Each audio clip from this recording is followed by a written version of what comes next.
ठीक है। ये परफेक्ट एग्जाम्पल है, दो कंबाइन होकर एक बना, अब एक स्प्लिट होकर बहुत सारे एलिमेंट्स में कन्वर्ट हो जाएगा। This is called decomposition reaction.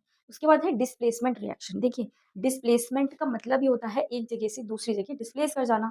ठीक है, परफेक्ट एग्जाम्पल है इसका आयरन और कॉपर सल्फेट का। ठीक है, ये है आयरन प्लस H2SO4। ठीक है, copper, sorry, iron copper sulphate, ये हमारा बन जाएगा आयरन सल्फेट।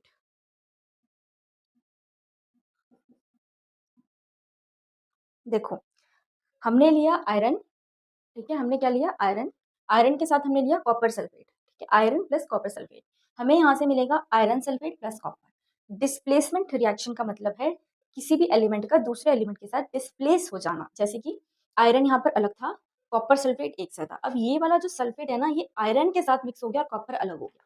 ठीक है, इसके साथ SO4 लग गया, FeSO4, और ये जो कॉपर है ये अलग आ गया।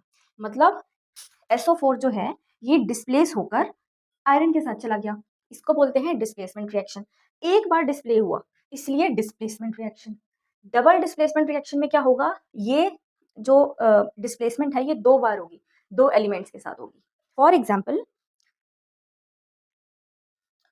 देखो बेटा एग्जाम्पल देख लो, हमने यहाँ पर लिया है सोडियम सल्फेट Na2SO4 हमने लिया है। देखो, डरने की जरूरत नहीं है इतने बड़े बड़े नाम देखकर, सिर्फ ये समझो, आपको ना अभी केमिकल इक्वेशंस मत देखो, सिर्फ बैलेंसिंग मैंने सिखाई है, इजी वाली इक्वेशन में वो याद रखो। इसके अलावा ये आपको भी ये सब याद ही रखना है, ये स्लेट लाइम है, ये आयरन ऑक्साइड है, ये फेरेट ऑक्साइड है। ठीक है, ऐसा कुछ याद नहीं रखना है अभी। ठीक है, कुछ भी याद मत रखो, सिर्फ इतना याद रखना है कि ये मैं सिर्फ यहाँ पे टाइप्स पढ़ा रही हूँ। ठीक है, कि टाइप्स कैसी कैसी होती हैं, केमिकल रिएक्शंस की टाइप्स कौन कौन सी होती है। कॉम्बिनेशन, कॉम्बिनेशन में क्या होता है, दो एलिमेंट्स कंबाइन होकर एक सिंगल एलिमेंट प्रोड्यूस होता है। ये डीकम्पोजिशन रिएक्शन में क्या होता है, एक जो होता है ना एलिमेंट, उसमें से स्प्लिट होकर बहुत सारी एलिमेंट में वो बिखर जाता है, स्प्लिट हो जाता है, डीकम्पोजिशन हो जाता है उसका।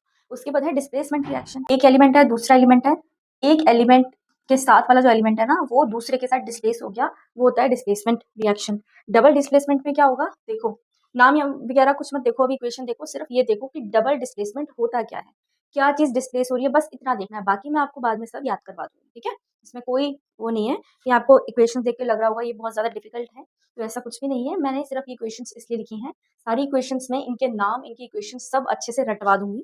ठीक है, मैं सिर्फ इतना बता रही हूँ कि टाइप होती क्या है। डिस्प्लेसमेंट में एक एलिमेंट दूसरे के साथ डिस्प्लेस हो गया है। ठीक है, डबल डिस्प्लेसमेंट में क्या होगा, NaSO4 BaCl, अब ये वाला एलिमेंट इसके साथ डिस्प्लेस हो जाएगा और ये वाला एलिमेंट इसके साथ डिस्प्लेस हो जाएगा। यहाँ पर Na